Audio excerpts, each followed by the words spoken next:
If Zapier is giving you a problem with today's date, or your workflow is showing the wrong date format, this quick fix will walk you through the exact steps to correct it. By the end of this video, you'll know how to format the current date properly inside Zapier, so your Zaps can run the way you want. If this video helps, make sure to hit the like button and subscribe for more simple software tutorials. Alright, let's jump in. First, go to Zapier and sign into your account. Once you're inside the dashboard, look for assets in the left-hand menu and click on it. From there, click on Zap Workflows. This will show you the list of workflows connected to your account. Now find the Zap that is causing the error. This is the one where the date is not displaying correctly or where today's date is not being handled the way you expected. Click on that Zap to open it.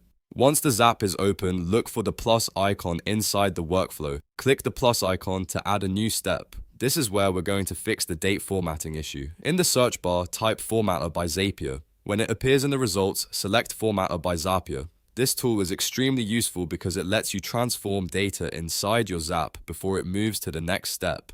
Next, you need to choose date/time as the event. Click.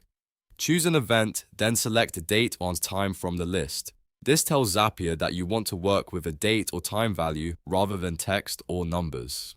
After that, click Continue. Now it's time to select the date value and format it correctly. Click Choose Value, then select the current date or time value that you want Zapier to use. This is usually the field that represents today's date or the date coming from your trigger.